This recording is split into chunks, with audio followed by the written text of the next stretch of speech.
In my world, you are either a wolf or you are worthless. My wolf has never surfaced, so to my pack, I am nothing. A stray, a ghost to be ignored and despised. Tonight, my worthlessness has a price tag, 20 silver coins. I stand on a splintered auction block while two monsters haggle over me. One is a leering pig who wants a whore for his bed. The other is a bruised brawler who wants a new punching bag.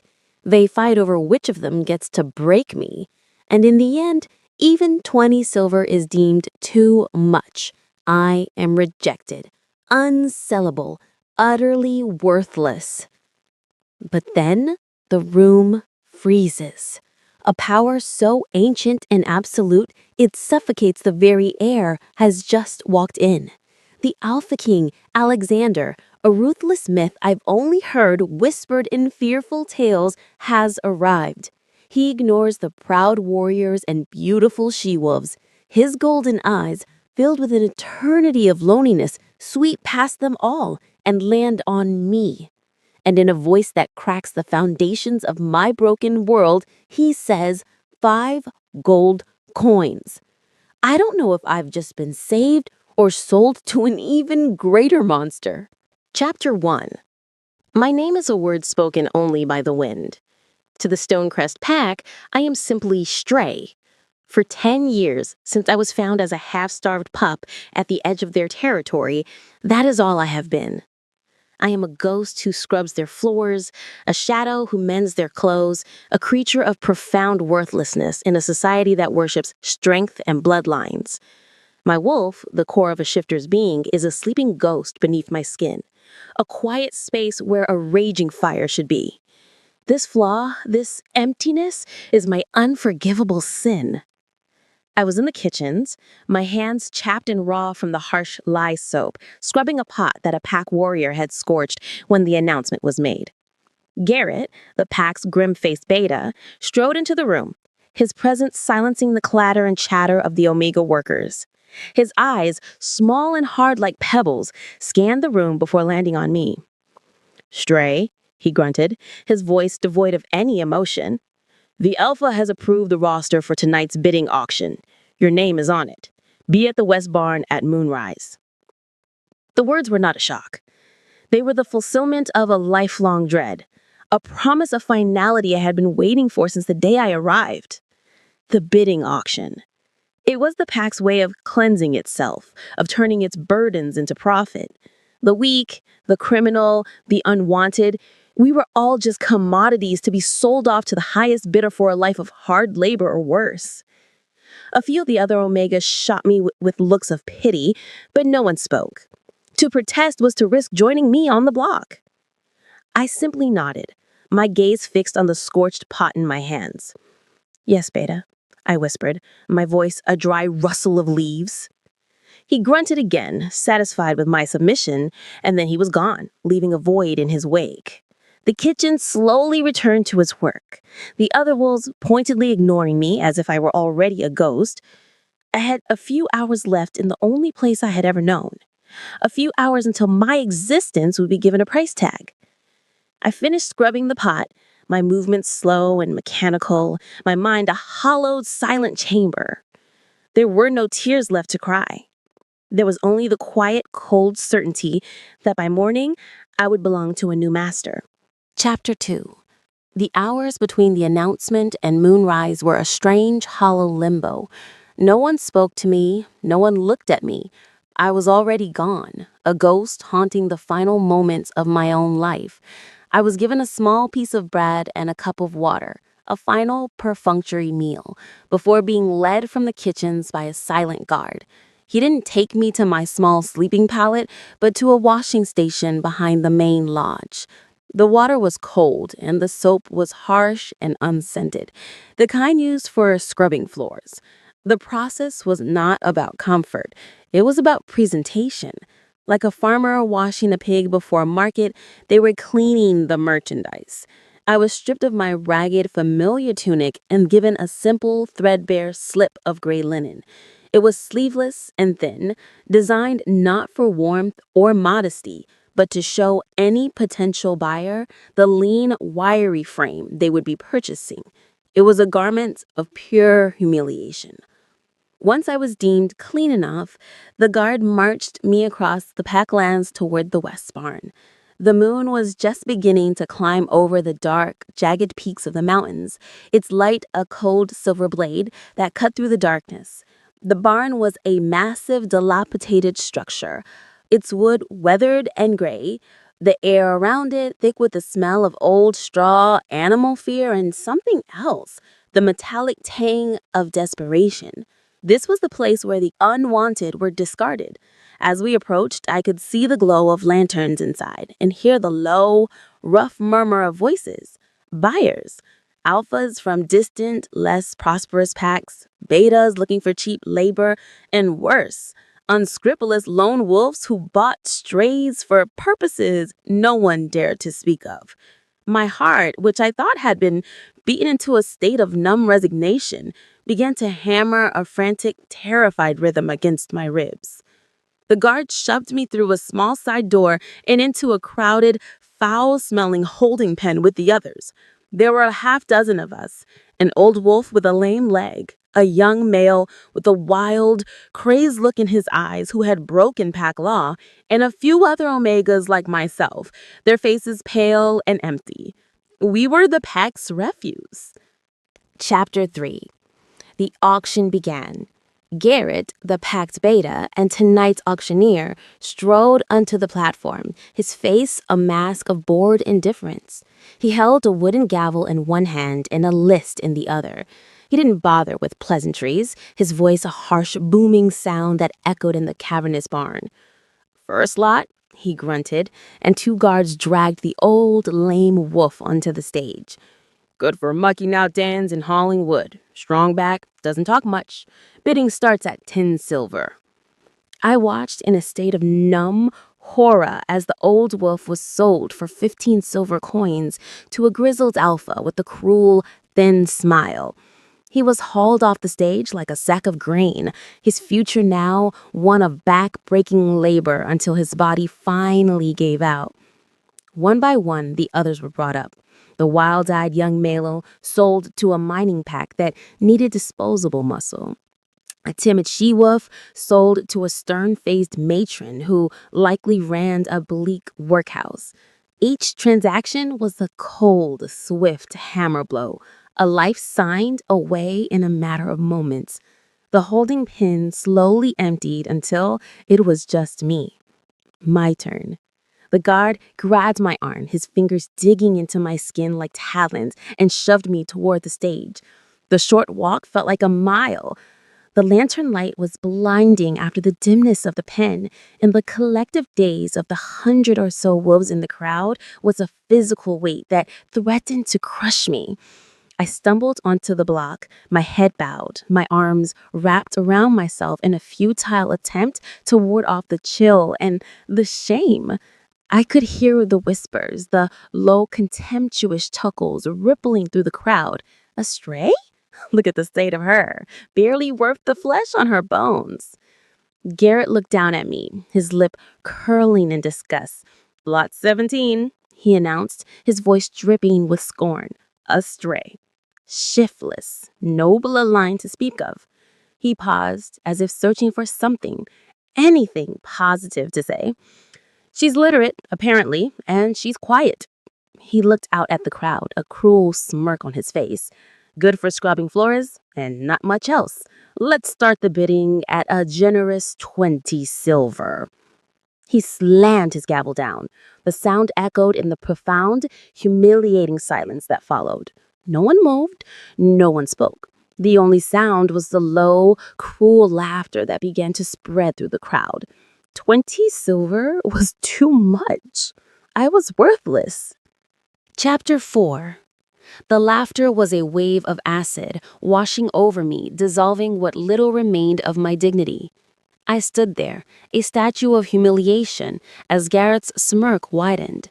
He was enjoying this. My utter rejection was a sport to him.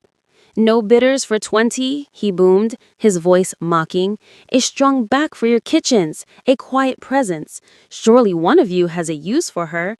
Shall we say 15? A gruff voice finally cut through the jeers. I'll give you 10, it growled.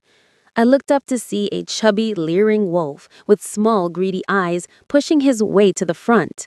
His gaze roamed over my thin frame and the threadbare slip, not as a warrior assessing strength, but as a glutton eyeing a piece of meat. She's not much for hauling wood, he continued, a wet, unpleasant smile spreading across his face, but I can think of other, warmer uses for her on a cold night. A fresh wave of cruel, appreciative laughter rippled through the crowd. My blood ran cold. This was my fate, then. To be sold as a plaything, a whore for a pig who looked at me like I was his personal property. 10 is an insult, another voice barked, and a second wolf, this one tall, mean-looking, and covered in a tapestry of old and new bruises, shoved the chubby one aside. I'll bid 20. I need a new worker for my fields, and a new punching bag for when my temper gets the best of me. She looks like she knows how to take a hit. My world narrowed to a single sharp point of terror. These were my choices. A life of sexual servitude or a life of brutal physical violence. A pig or a monster. Garrett watched the exchange with amusement, his gavel held aloft. The two wolves began to argue, haggling over my future as if I were a broken piece of furniture. She's not much for hauling wood. She'll break in a day, the chubby one sneered. Better she break in my fields than in your bed, the bruised one retorted. They were fighting over who would get the privilege of destroying me. I squeezed my eyes shut, a silent, desperate prayer tearing through my soul. I didn't pray for a savior. I didn't pray for escape. I prayed for the ground to open up and swallow me whole, to simply let me cease to exist. Anything would be better than this. The argument died down, and I heard Garrett's voice, bored and final. 20 silver it is, to the brawler. Sold. He never finished the word. A sudden profound silence fell over the barn, so absolute it was like the world had lost its breath.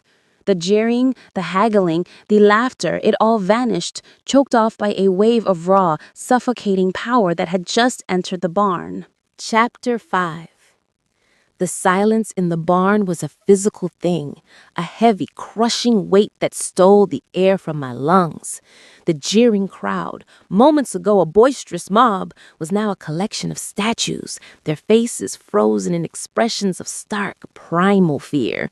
Even the two brutish wolves who had been fighting over me had gone utterly still, their heads bowed, their eyes fixed on the floor in a gesture of absolute submission. I dared to lift my head, my gaze drawn to the massive barn doors at the back of the room. A single figure stood there, silhouetted against the cold moonlight. He was immense, taller and broader than any wolf I had ever seen, a giant carved from shadow and power. As he stepped forward into the lantern light, the full, breathtaking force of his presence washed over us. It was the king. I'd only ever heard of him in whispered, fearful legends.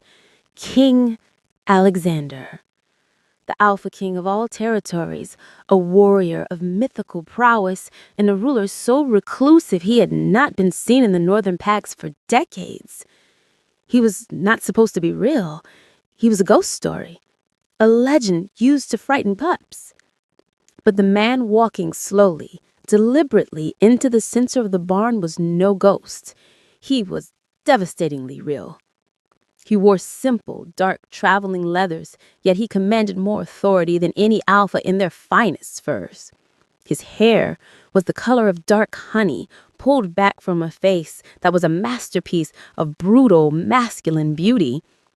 But it was his eyes that held the entire room captive.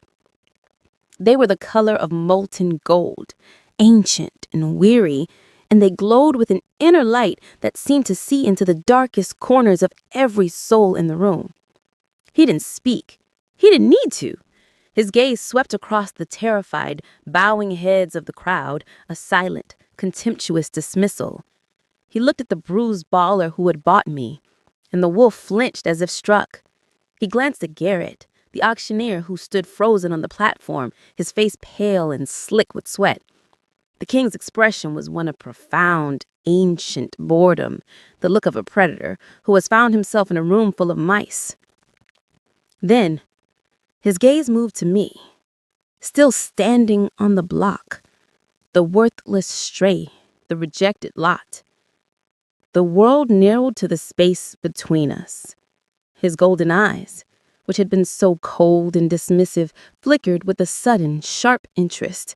The boredom vanished, replaced by an intense, unnerving focus. It was as if he had been walking through a field of common stones and had just stumbled upon a diamond. Chapter 6. King Alexander moved, his steps silent and deliberate, cutting a path through the terrified parting crowd. He stepped at the foot of the auction block, his immense frame casting a long shadow that completely engulfed me. He was so close now I could see the intricate, ancient scars that marked the knuckles of his hands, the faint lines of exhaustion around his powerful, golden eyes. He was a creature of immense age and countless battles, and he was looking at me like I was the only thing in the room. "Her," he said, his voice a low, resonant growl that vibrated through the wooden platform. It wasn't a question. He gestured for me to step closer to the edge. My feet, acting of their own accord, obeyed. Garrett, the auctioneer, finally found his voice, stammering and sycophantic. "My king, 1,000 apologies. This one is not fit for your eyes. She is a shiftless stray, worthless. We were just about to remove her." "Be silent," Alexander commanded without looking at him, and Garrett's words choked in his throat. The king's attention was solely on me. He lifted a hand, and for a terrifying second, I thought he was going to strike me. Instead, he gently took my chin, tilting my face up into the lantern light. His touch was surprisingly warm, his calloused fingers a strange comfort against my skin. His gaze was not lewd like the chubby wolves, nor was it cruel like the brawlers. It was analytical. He studied my face, his golden eyes taking in the fear, the faint traces of old bruises, the quiet resignation. Then his gaze dropped to my hands, which I was twisting nervously in front of me. He took one of them, his large hand completely engulfing my own. He turned it over, his thumb brushing over my palm. He saw the calluses from my work in the kitchens, the faint stains of herbs from my secret gathering, the dexterity in my fingers. He saw the hands of a worker, a healer, a survivor. He looked back at my eyes, and I saw a flicker of something in his own, a dawning profound understanding. He saw past the stray, he saw past the husk, he saw me. He released my hand and turned to the stunned, silent crowd. His voice, now imbued with the full, booming authority of a king, echoed through the cavernous barn, delivering a verdict that would shatter my world. 5 gold coins. Chapter 7. 5 gold coins. The words echoed in the dead silence of the barn. It was a sum so astronomical, so utterly ludicrous for a creature like me, that for a moment no one seemed to comprehend it. 500 silver. It was more than the entire auction would make in a year. It was a king's ransom, a price for a champion warrior or a high-born, pedigreed she-wolf, not for me. Garrett, the auctioneer, stood with his mouth agape. His gavel froze him in mid-air. He stared at the king, then at me, then back at the king, his small, beady eyes wide with a mixture of terror and avarice. The chubby wolf and the bruised brawler, who had been fighting over my 20 silver coin fate, were pale with shock, their expressions a comical mix of disbelief and fear. They were no longer looking at me as a potential purchase.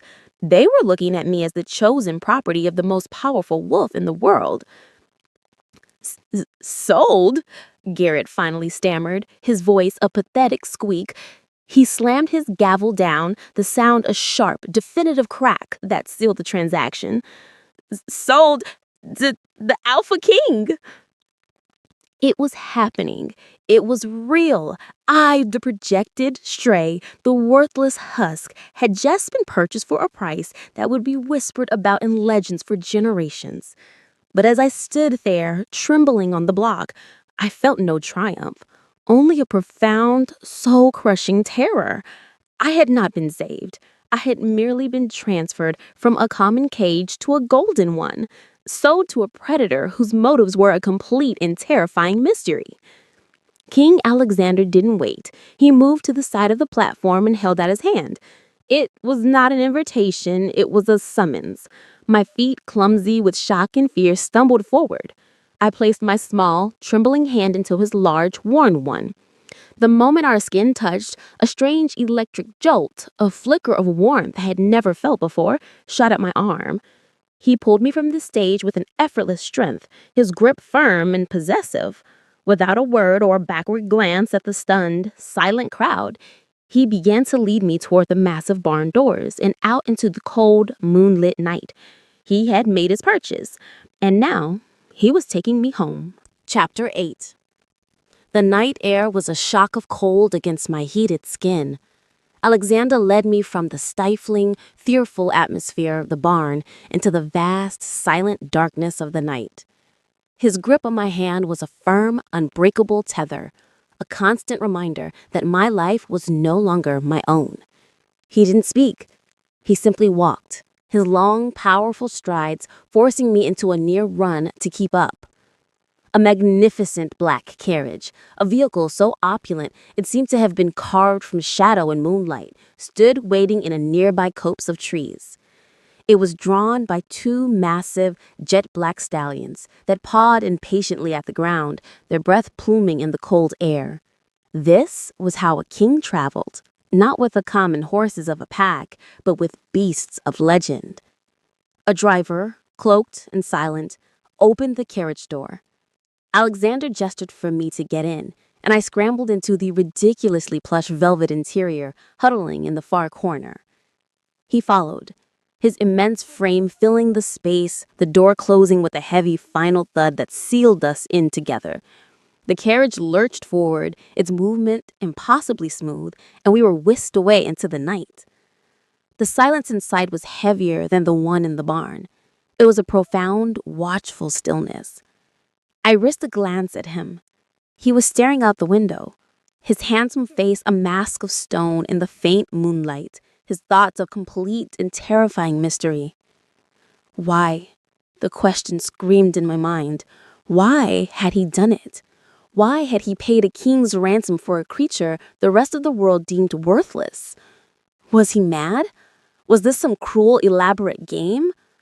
I was a stray, a shiftless omega. I had no dowry, no political connections, no powerful bloodline. I had nothing. Yet, he had looked past the champions and the beauties, and he had chosen me. He had looked at my hands, at the calluses in the dirt, and he had seen something worth 5 gold coins. The thought was so impossible, so contrary to the core truth of my existence that my mind couldn't grasp it. Hours passed. The carriage climbed higher into the mountains, the air growing colder, the landscape more wild and rugged. Just as the first faint hint of dawn began to lighten the eastern sky, the carriage slowed.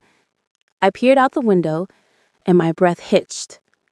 Ahead of us, built into the very peak of the tallest mountain, was a fortress of black stone and impossible towers, a place that looked more like a dragon's roost than a wolf's den. This was his home, and it was my new cage. Chapter 9. The carriage rolled through a set of colossal iron gates and into a vast, wind-swept courtyard. The fortress was even more imposing up close, a silent, brooding giant of black stone that seemed to absorb the pale morning light. Alexander stepped out of the carriage, his presence somehow even more commanding in his own domain. He turned and held out his hand for me. Trembling, I took it, and he helped me down onto the polished stone ground. He led me through a set of towering doors, each one carved from a single massive slab of obsidian. We entered a hall so vast it felt like a cathedral built for gods, not wolves. The floors were black marble, the walls unadorned stone that soared hundreds of feet up into a vaulted, shadowed ceiling. There were no fires, no welcoming banners, only a profound, chilling silence that echoed with the weight of centuries. It was not a home, it was a monument to power and solitude. A single figure, an elderly she-wolf with hair as white as snow and a face etched with a stern, disciplined grace, emerged from the shadows to greet us. She bowed low before the king. "Your Majesty," she said, her voice a low, respectful murmur. "All is prepared as you commanded." "Thank you, Elspeth," Alexander replied, his voice echoing in the cavernous space. He gestured toward me. "This is Chloe. She is my purchase from the auction. See that she is given quarters in the North Tower and is provided with whatever she requires. She is to be treated as a guest of the crown." Elspeth's ancient, intelligent eyes flickered to me, taking in my threadbare linen slip and my terrified, grimy state. Her expression did not change, but I felt the weight of her silent, analytical gaze. A guest of the crown, a purchase. The two titles were a stark, unsettling contradiction. "Follow me, child," Elspeth said, her voice not unkind but devoid of any warmth.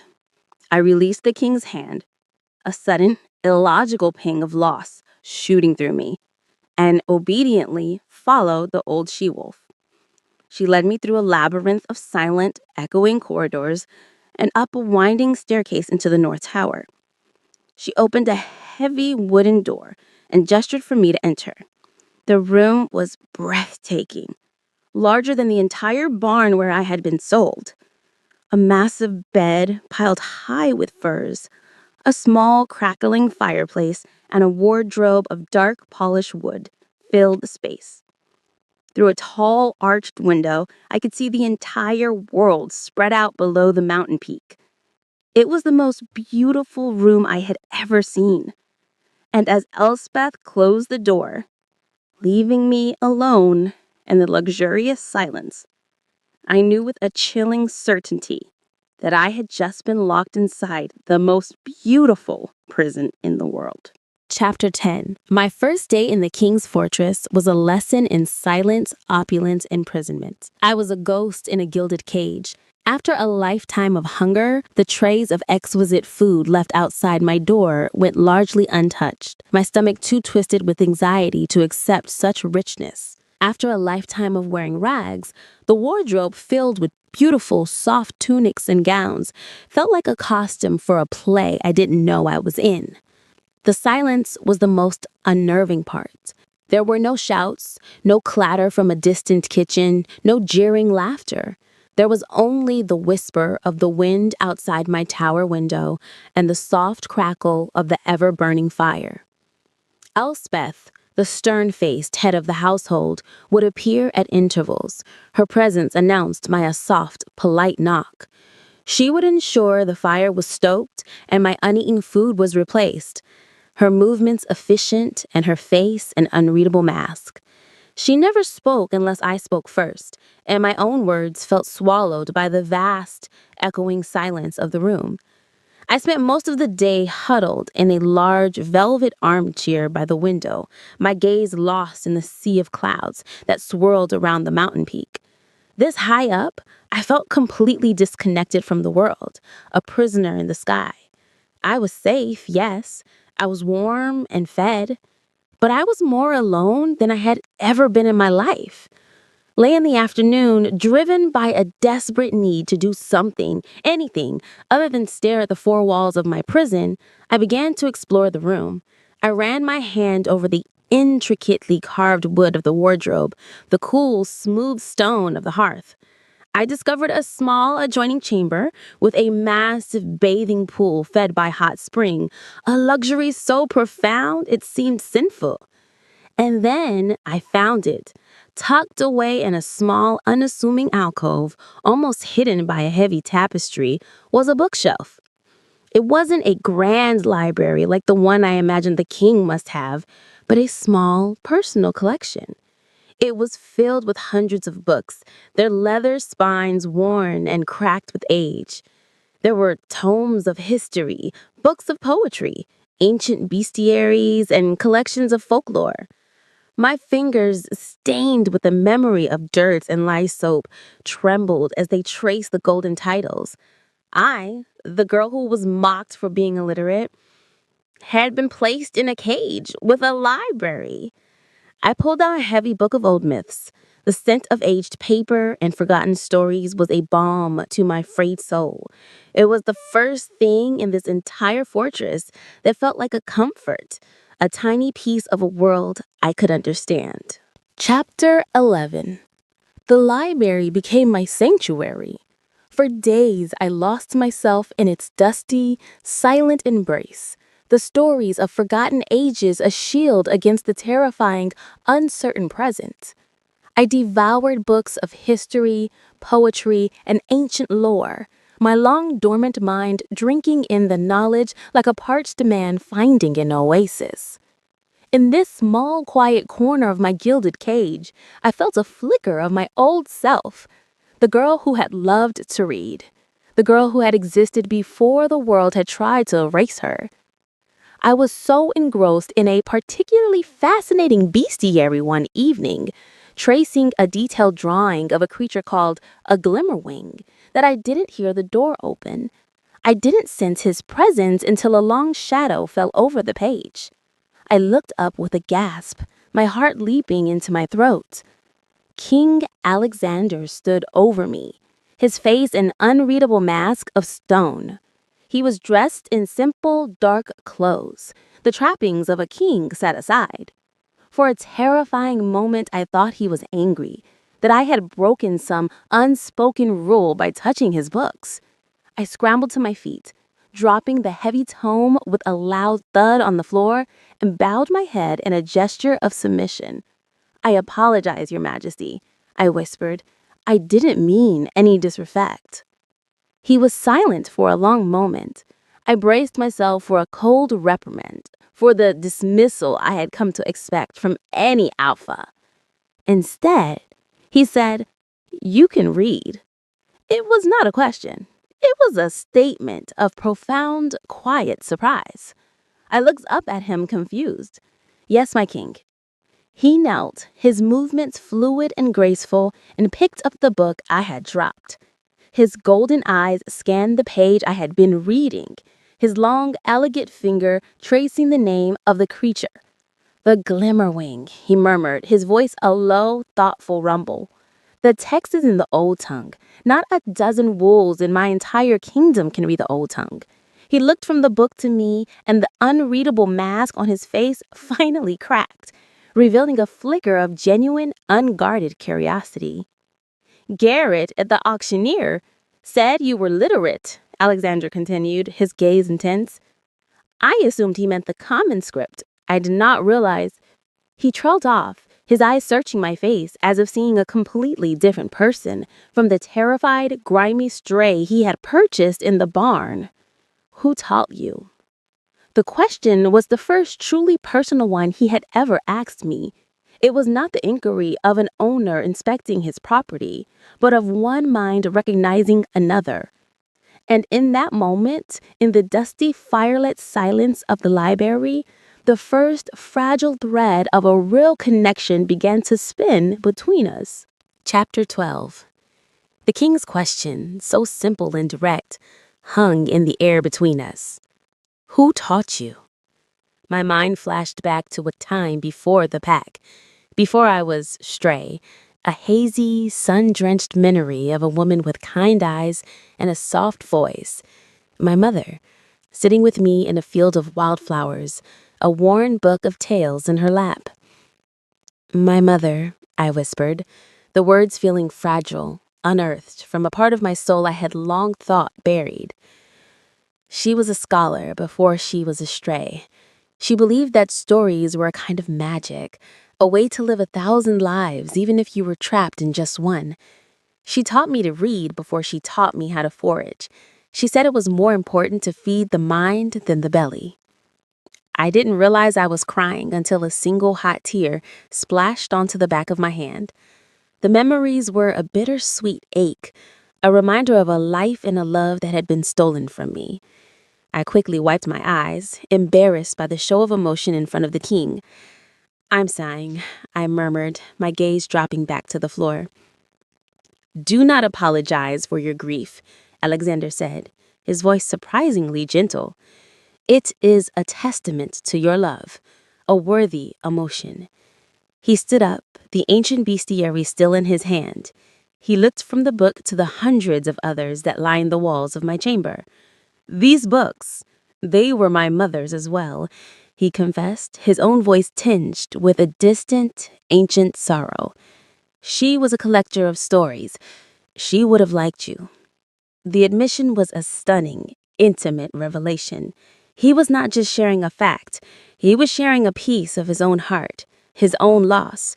He was connecting my history to his, weaving a thread of shared experience between two vastly different worlds. He saw my mother, the scholar, and recognized a kindred spirit in his own. He placed the book I had dropped back on the reading table, his movements slow and deliberate.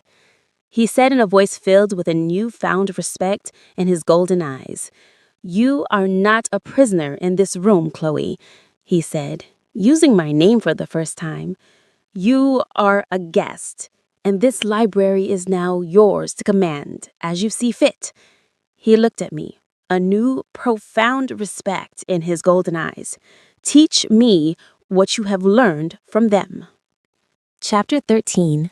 The King's Request. Teach me shattered the last of the invisible walls between us. He was no longer my keeper, and I was no longer his purchase. We were two scholars, two lonely souls finding a rare, unexpected connection and a shared love for forgotten stories. Our lessons reversed. I, the stray, became the teacher, and he, the king, became the student. The next day, I showed him the passage I had found on the Glimmerwings explaining the old tongue's nuances, the subtle double meanings in the ancient script that a modern reader might miss. He listened with a focused, rapt attention, his golden eyes alight with the genuine intellectual curiosity I had never seen in another wolf. He asked questions, sharp and insightful, that pushed my own understanding of the text. For the first time in my life, I felt not just seen, but respected for my mind.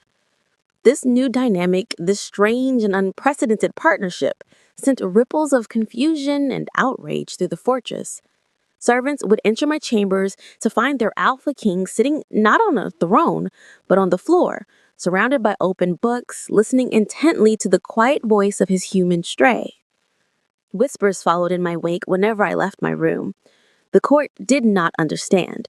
A king's consort was meant to be a beautiful, powerful symbol of his strength, not a dusty, bookish scholar.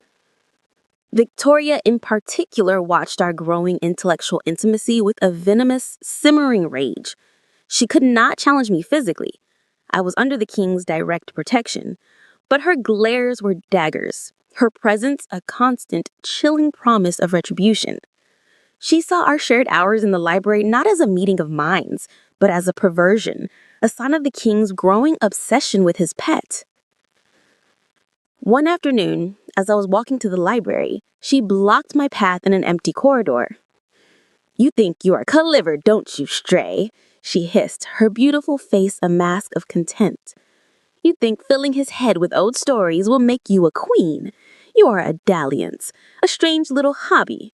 When he tires of your dusty books and quiet voice, he will remember that a king needs a real wolf at his side, and I will be there to help him discard you."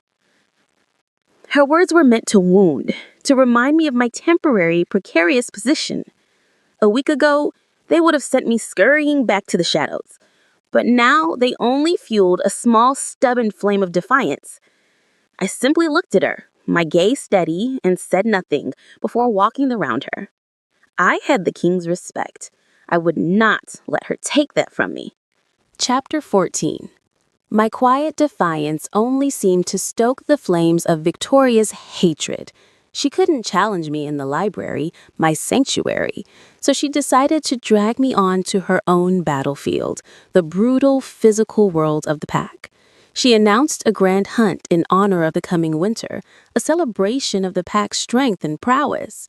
It was an ancient tradition, and as the king's guest, my attendance was not optional. I knew it was a trap. I was no hunter. I had spent my life learning to be silent and invisible, to hide from predators, not to become one. The thought of the wild, frenzied energy of the hunt, the smell of blood, the roar of 100 wolves finally letting their primal instincts run free, filled me with a deep, visceral dread. Alexander seemed to sense my fear. The night before the hunt, he came to my chambers. "You do not have to participate," he said, his golden eyes serious. "You will ride with me, at my side. No one will expect you to chase down prey." His reassurance was a small comfort, but it did little to soothe the knot of anxiety in my stomach. I knew Victoria. She would not be satisfied with my simple presence. She wanted a spectacle. She wanted my failure to be a public one. The morning of the hunt was cold and gray. The entire pack gathered in the main courtyard, their energy a wild, frenzied thing. They shifted from their human form into their massive, powerful wolves, their howls of excitement echoing off the mountain peaks. I sat nervously on a gentle mare, my human form a stark, fragile anomaly in the sea of powerful beasts. Alexander, in his massive golden-brown wolf form, stood protectively at my side, his presence a clear, silent warning to anyone who might get too close. Victoria, in a sleek, beautiful black wolf form, was the one to lead the charge. She let out a sharp, commanding bark, and the hunt began. The wolves surged into the forest like a living tidal wave. We followed at a slower, more deliberate pace on the edge of the main hunting party. For a while, it seemed my fears were unfounded. Then, Victoria reappeared. She darted out from the trees, her eyes gleaming with a manic, triumphant light. She snapped and snarled at a massive, shaggy-forward beast, a wild mountain boar, driving it out of the undergrowth and directly toward me. It was a calculated, brilliant move. To the rest of the pack, it would look like an accident, a panicked beast breaking from the main hunt. But it was a death sentence aimed directly at me. The boar, enraged and terrified, lowered its massive sharp tusks and charged. Chapter 15. Time seemed to slow, the world narrowing to the terrifying, charging bulk of the mountain boar. Its enraged grunts and the thunder of its hooves were the only sounds in the world. I was frozen on my mare, a fragile human dow in the path of a rampaging beast. There was no escape. This was it. This was Victoria's victory. But she hadn't accounted for the bond between a king and his chosen. Before the boar had closed even half the distance, a blur of golden brown fur and unrestrained fury exploded from my side. Alexander. He moved with a speed that was not of this world, a living thunderbolt of pure protective rage. He didn't try to chase the boar or herd it away. He met its charge head on. The impact was a sickening, brutal thud of muscle against muscle, a clash of two primal forces. The Alpha King in his massive wolf form was a creature of terrifying power and grace. He absorbed the boar's charge, his powerful legs digging into the soft earth for purchase. For a heart-stopping second, the two beasts were locked in a deadly struggle, a whirlwind of snapping tusks and flashing claws. The rest of the pack, drawn by the commotion, began to emerge from the trees, their hunt forgotten. They formed a silent, wide-eyed circle, watching the brutal spectacle unfold. They saw their king, who usually remained aloof from the frenzy of the hunt, engage in a life-or-death battle. And they saw me, the human stray for whom he was fighting. The struggle was over as quickly as it began. With a low, guttural snarl that ripped through the forest, Alexander found his advantage. He lunged, his powerful jaws clamping down on the boar's thick neck. There was a sickening crunch of bone, and the massive beast collapsed, its charge silenced forever. Silence descended upon the clearing, broken only by the sound of my own ragged, desperate breaths and the heavy panting of the Alpha King. Alexander stood over the body of the boar, his golden brown fur matted with blood, his massive chest heaving. He slowly lifted his head, and his gaze, the pure, undiluted golden eyes of his true wolf form, swept past the stunned faces of his pack. They found me, and they locked on, a stare so intense, so possessive, it felt like a physical claim. In that moment, in front of his entire pack, he was not a king. He was a primal male who had just defended his mate. Chapter 16. The hunt was over. Alexander, still in his magnificent wolf form, trotted to my side, nudging my mare's flank with his massive head in a gesture of reassurance, before turning to lead the way back to the fortress. The rest of the pack followed in a silent, subdued procession. The frenzied energy of the hunt was gone, replaced by a tense, wary respect. They had witnessed a rare, terrifying display of their king's primal fury, and they now understood its source. I was no longer just a curious pet. I was the trigger for the Alpha King's wrath, a creature to be feared by association.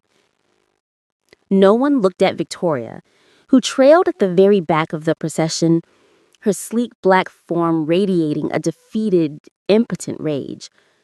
Her plot had backfired in the most spectacular way possible. She had tried to expose me as a weak human burden. Instead, she had only succeeded in proving to the entire pack that I was the one thing the king would kill to protect.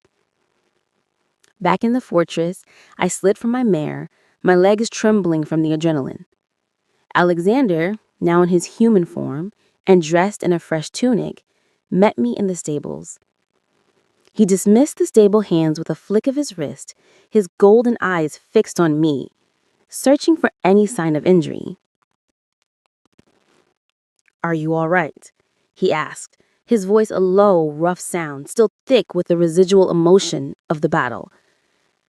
"I'm fine," I whispered, though I was nothing but.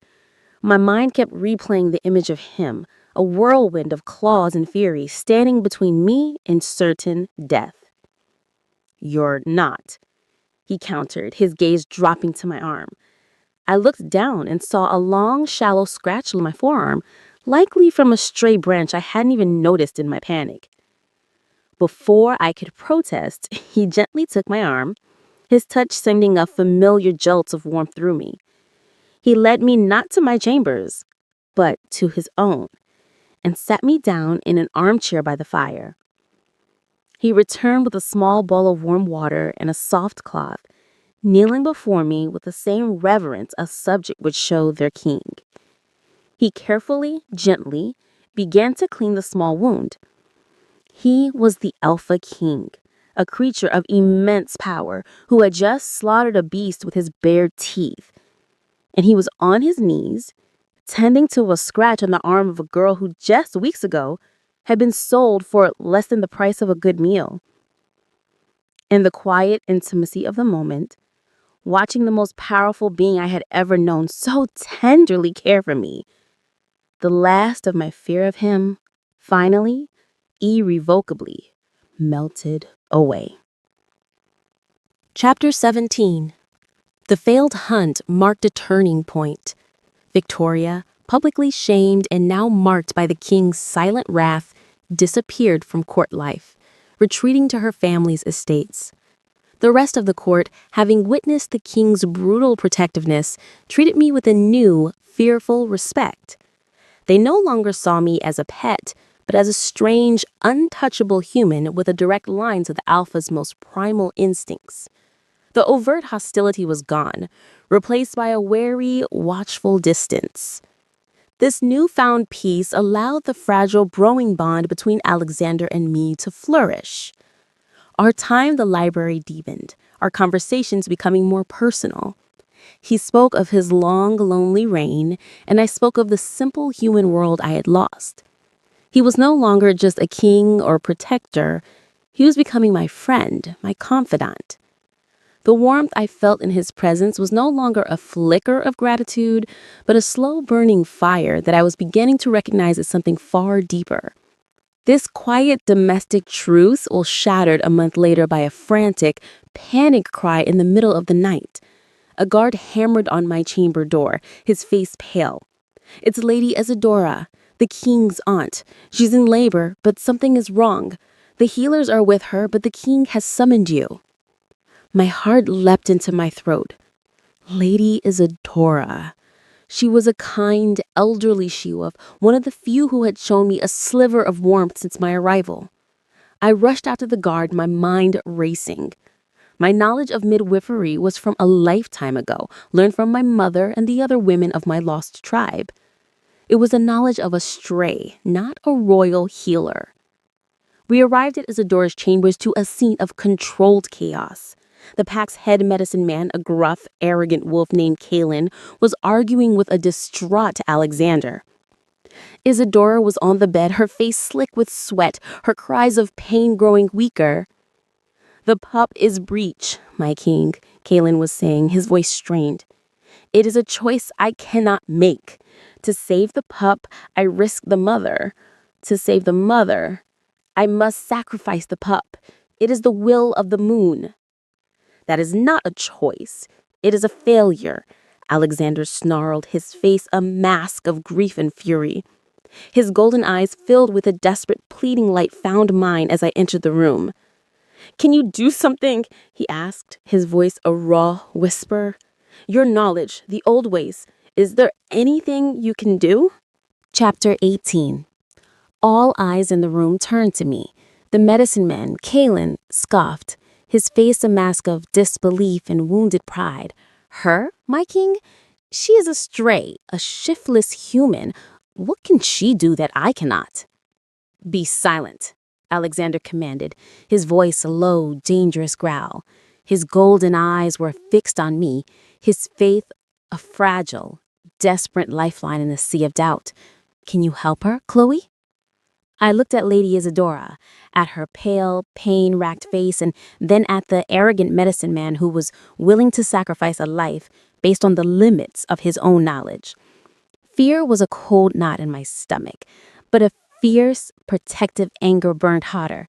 I remembered my mother's hands, so sure and gentle, and the lessons she had taught me under a summer sky.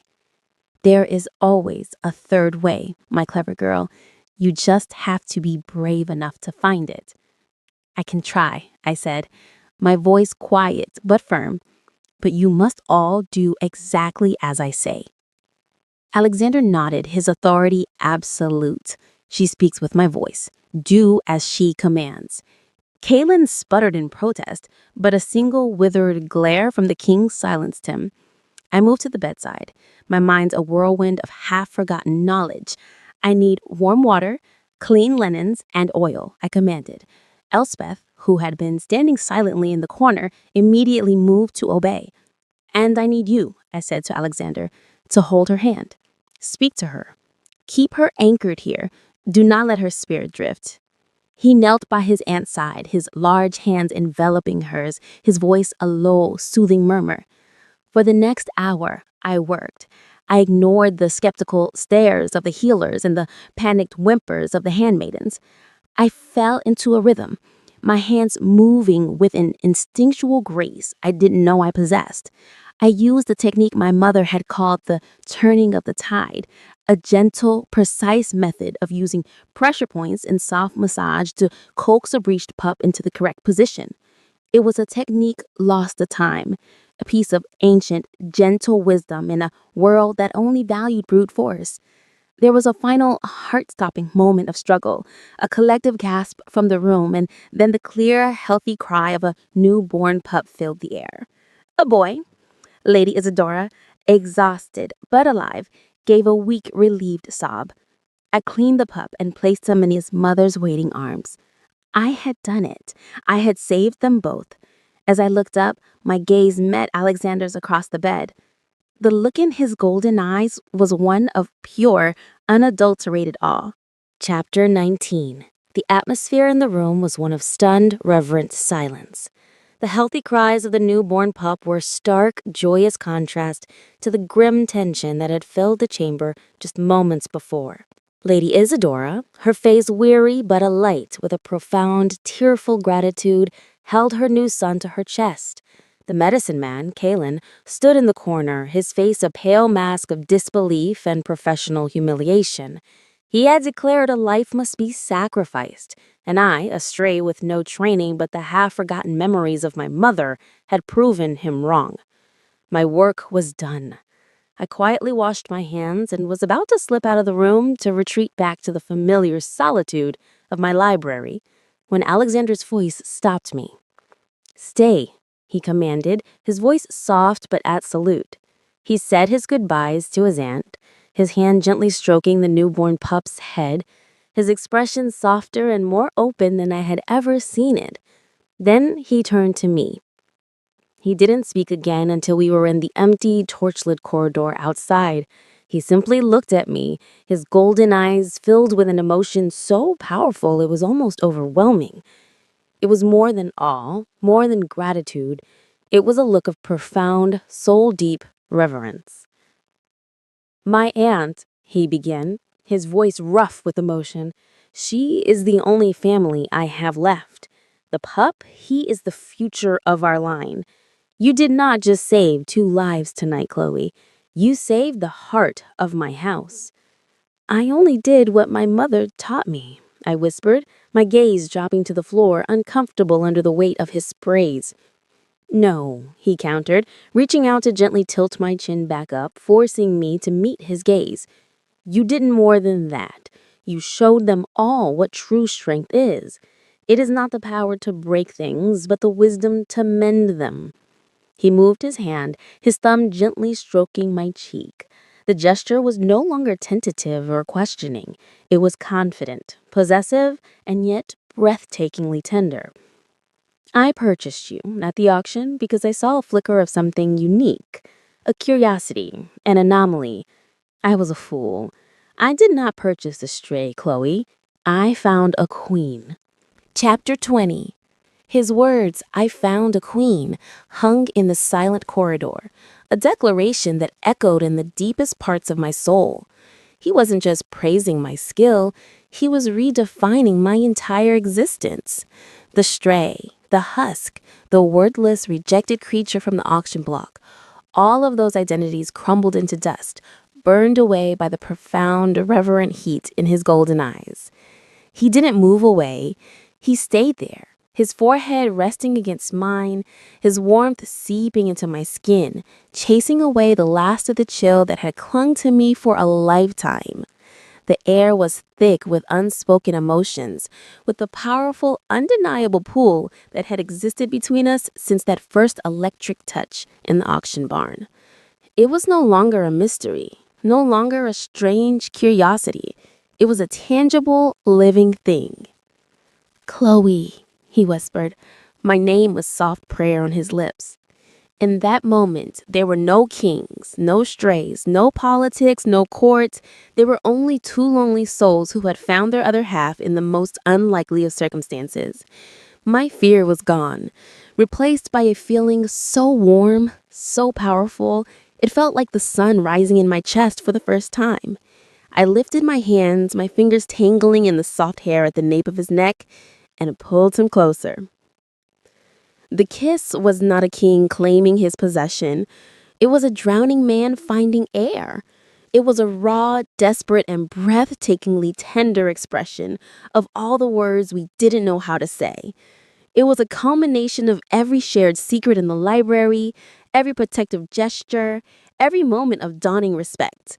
It was the sealing of a bond that had been forged not by fate or by a price tag, but by a true meeting of souls. When we finally broke apart, we were both breathless. He rested his cheek against mine, a low, contented rumble vibrating in his chest. "I have been alone for a very long time," he murmured, his voice thick with an emotion I now understood as love. "I had forgotten what it felt to have a home. Until you." He pulled back, his golden eyes blazing with a fierce, unwavering devotion. "There will be no more cages, Chloe. No more towers. Your place is at my side, as my partner, as my equal." He took my hand, his fingers lacing through mine, in a gesture that was now a familiar, comforting promise. "As my Luna." Chapter 21. Our love was a quiet revolution. The fortress, which had once been a cold, silent monument to my gilded imprisonment, transformed into a home. The king's intimidating study became our shared library, a place of warmth and intellectual discovery. The servants and guards, who had once looked at me with wary curiosity, now bowed their heads with genuine respect. I was not just the king's ward. I was their Luna, a she-wolf who had healed the royal line and won the Alpha's heart. Alexander was a different man. The cold, wary monarch was gone, replaced by a devoted, passionate partner. The heavy burden of his crown was now a shared weight, his loneliness soothed by my presence. He was still a king, still a creature of immense and terrifying power. But in the quiet moments we shared, he was just Alexander, a man who's learning how to love and be loved. Our peaceful new reality, however, was a fragile thing, built on the foundations of a court that still simmered with old prejudices. A month after I had saved Lady Isadora, the fortress was celebrating the first birthday of Alexander's young cousin, a bright, cheerful cub named Leo. A grand feast was held, a joyous occasion for the whole pack. I was at the high table, seated at Alexander's side, when the first scream echoed through the hall. One of the handmaidens was pointing a trembling finger at little Leo, who had collapsed near the dessert table, a half-eaten honey cake clutched in his small hand. His face was turning a pale, deathly blue, and his small body was convulsing. Chaos erupted. Alexander was at his cousin's side in a heartbeat, his face a mask of cold, controlled fury. The medicine man, Kalen, rushed forward, his face pale with panic. "I don't understand," he stammered. It's not a normal sickness." I pushed my way through the crowd and knelt beside the child. The symptoms, the blue tinge of the skin, the specific way his muscles were seizing, it was horribly familiar. I had read about it in one of my mother's old, forbidden books. This wasn't a sickness. It was a poison, a rare and insidious one derived from the petals of the black amaranth flower. And as my eyes scanned the dessert table, I saw it.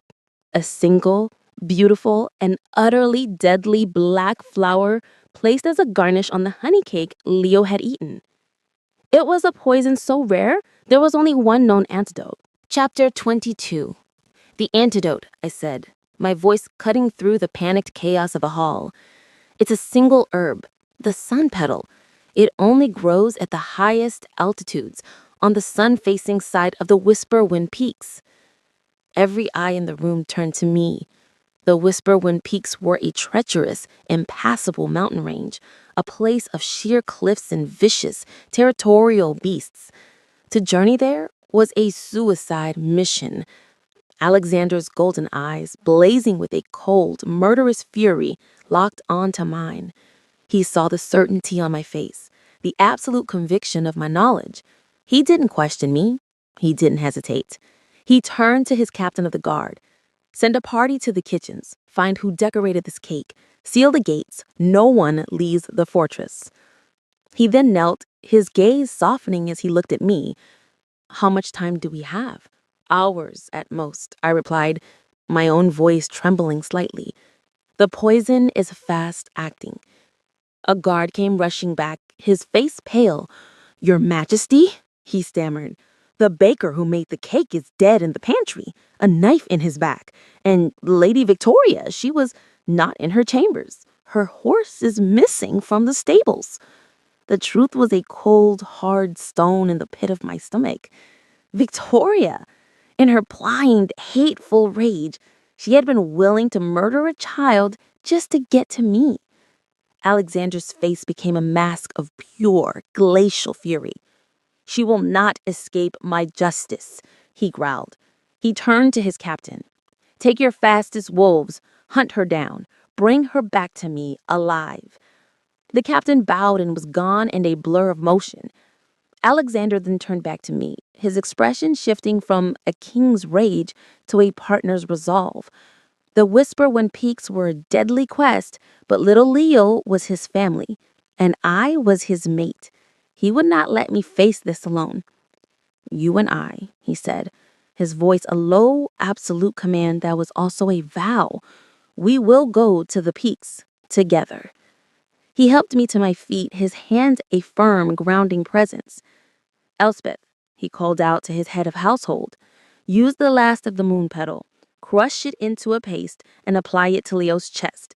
It won't cure him, but it might slow the poison. It might buy us the time we need." With that, he turned and led me from the hall, our race against death having just begun. Chapter 23. There was no time for carriages or slow pack horses. Alexander shifted into his massive, golden brown wolf form, his body a sleek instrument of speed and power. "Get on," he commanded, his voice not spoken, but a low, rumbling thought that resonated directly in my mind. The telepathic link, a rare gift between even the most strongly bonded mates, was a startling, intimate shock. I climbed onto his broad back, my arms wrapping around his thick, muscular neck, and held on tight. We moved like the wind. The world dissolved into a blur of gray rock and dark, twisted pines as Alexander's powerful legs devoured the ground. He knew the mountains, every treacherous path, every hidden danger. He moved with an instinctual grace and certainty, his sole focus on the distant, jagged peaks that scraped against the dark, starless sky. The Whisper Wind Peaks were a place of brutal, desolate beauty. There was no soil here, only sharp, broken scree and sheer cliffs of black, icy rock. The wind, for which the peaks were named, was a constant, howling force, a physical wall that threatened to tear me from my perch on Alexander's back. It was a place where life was not meant to exist, a barren, windswept wasteland at the top of the world. After hours of relentless climbing, we were forced to abandon the steep, unnavigable path. Alexander shifted back into his human form, the biting wind whipping his dark, honey-colored hair around his face. "We go on from here," he shouted, over the roar of the wind. "The sun petal grows only on the highest cliff faces, the ones that catch the first light of dawn." He took my hand, his grip a warm, solid anchor in the face of the raging elements. The climb was a nightmare. The rock was slick with ice, and the wind was a constant, violent force, trying to rip us from our precarious handholds. Every muscle in my body screamed in protest. My lungs burned from the thin, cold air. I was a stray, a creature of the lowlands. I was not made for these heights. I slipped. My foot slid on a patch of ice, and for a terrifying second, my grip failed. I cried out as I fell, my body lurching backward into the empty, howling void. But I didn't fall far. Alexander's arm shot out, his hand clamping around my wrist like a band of steel. With a single powerful grunt, he hauled me back onto the narrow ledge, pulling me flush against the solid wall of his chest. "I have you," he grunted, his arms a protective cage around me. "I will not let you fall." Chapter 24. I clung to him, my face pressed into the cold leather of his tunic, my body trembling with the aftermath of sheer terror. His arms were a solid, unbreachable wall around me, shielding me from the howling wind and the terrifying empty space at my back. For a long moment, we just stood there on the narrow, windswept ledge, a single small point of warmth in a world of ice and fury. "I'm all right," I finally managed to whisper, though my voice was a reedy, shaking thing. He didn't release me. Instead, his grip tightened, a low, possessive growl rumbling in his chest. It wasn't a sound of anger, but of a profound, primal fear, of almost losing me. "I know," he murmured, his lips brushing against my hair, "but I am not." He finally pulled back just enough to look at me, his golden eyes blazing with an emotion so fierce and raw it stole the breath from my lungs. It was more than concern, more than the dawning affection I had seen in his library. This was a desperate, all-consuming love, forged in a crucible of shared danger and the stark, terrifying possibility of my death. He had bought me, protected me, respected me, but in the moment he caught my hand and pulled me back from the brink, he had finally, irrevocably, fallen. He saw the understanding, the acceptance in my own eyes. The time for lessons and quiet moments was over. This was a raw, elemental truth, as wild and untamed as the mountain we stood upon. He lowered his head, and his lips met mine. The kiss was nothing like the gentle, questioning one we had shared before. This was a kiss of desperation and triumph, of terror and relief. It was as wild and untamed as the howling wind around us, a raw, passionate claiming that left no room for doubt or fear. It was the kiss of an alpha king who had almost lost his entire world, and the queen who had become its center.